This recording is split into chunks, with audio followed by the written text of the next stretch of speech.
Bonjour à toutes et à tous, bienvenue sur sportautomoto.ma, avec vous Karim Ntkori. Je suis venu aujourd'hui vous présenter une moto assez originale, une moto que l'on peut qualifier de 50 cm3, mais qui ne l'est pas.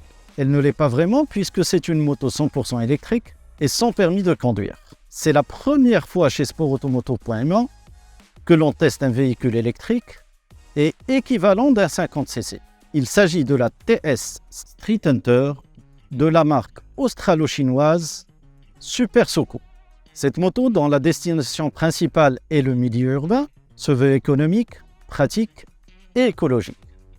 C'est ce que nous allons découvrir ensemble dans cette vidéo. Esthétiquement, il n'y a rien à dire. C'est une belle moto. Un joli petit roadster dont le gabarit vire plus vers une 125 ou une 250 que celui d'une 50 cm3. Le carénage reflète un aspect de qualité et le bras oscillant, recouvert de plastique, nous rappelle celui d'une grosse moto. Le dessin de l'optique et du feu arrière à LED est dans l'air du temps et nous rappelle ce qui se fait de mieux chez les grandes marques. Côté équipement de série, cette Street Hunter dispose du nécessaire pour son utilisation quotidienne. Un tableau de bord avec les infos importantes, autonomie, horloge, température extérieure, une prise USB au guidon, un espace de rangement sous le faux réservoir, des poignées de maintien pour le passager, même si cette moto n'est pas vraiment faite pour le duo.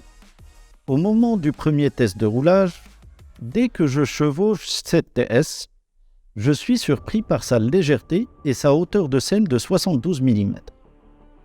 Ce rapport hauteur-poids permettra même au petit gabarit de moins d'1,60 m de poser les deux pieds au sol et de la manipuler à l'arrêt sans souci. Livrée de série avec une batterie et un chargeur, elle ne pèse que 102 kg. J'allume la moto avec la clé keyless, un petit bip s'entend et le tableau de bord s'allume. En tant que motard, je m'attendais à ce qu'il se passe quelque chose par la suite. Eh bien non, la moto est prête à partir. Et c'est parti pour le test drive de la Super Soco TS Street Hunter. Il s'agit du modèle sans permis, l'équivalent d'un 50cc. C'est commercialisé au Maroc depuis quelques mois. Et là, ça va être le premier test. Nous sommes avec une batterie à 100%. Et il y a 3 modes de conduite: sport, normal, éco. Le mode éco n'est vraiment pas très intéressant. J'opterai plus pour le mode normal. Et c'est parti, vous allez remarquer que c'est le silence total. Ready, go! Alors, c'est un véhicule, l'équivalent d'un 50cc, tout électrique, 100% électrique. Comme vous allez pouvoir le voir, esthétiquement, c'est un très beau roadster. C'est une moto dans le style de roadster. Au fait, les modes agissent sur la réactivité de la poignée des gaz et la vitesse de pointe. Si le mode éco atteint à peu près 50 km/h, mais lentement, le mode standard atteint les 60 km/h sans forcer. Par contre, en mode sport, on dépasse les 70 km/h, mais au détriment de l'autonomie. Sa suspension s'avère un peu trop rigide sur route bosselée. La fourche n'étant pas réglable, assure la précision du train avant quand la chaussée est parfaitement lisse. Et le mono-amortisseur arrière réglable permettra d'assouplir un peu ce comportement tape-cul. Au quotidien, cette moto surprend. La position de conduite est clairement celle d'un roadster sportif. Même si c'est une petite moto, mon 1,80 m trouve rapidement une position confortable. Je suis bien assis, son guidon pas très large et pas trop bas font que je ne suis pas penché vers l'avant. Mon dos est quasiment droit et mes jambes se logent parfaitement dans les fentes du faux réservoir. Les commodos sont intuitifs, on s'y retrouve rapidement. Par contre, les boutons utilisés ne reflètent pas la qualité de l'ensemble. Pour le bouton des clignotants, j'aurais aimé qu'il dispose d'un poussoir pour l'éteindre, comme sur les autres motos. Les rétroviseurs permettent une visibilité correcte, à condition de ne pas avoir de passagers. Le tableau de bord assez complet et bien positionné sera un des éléments que l'on regardera très souvent. Non pas parce qu'on risque de dépasser la vitesse limite autorisée en milieu urbain ou encore la température moteur, mais plutôt pour voir le niveau de la batterie. Et oui, avec une autonomie théorique de 55 km avec une batterie, on a constamment envie de savoir où nous en sommes.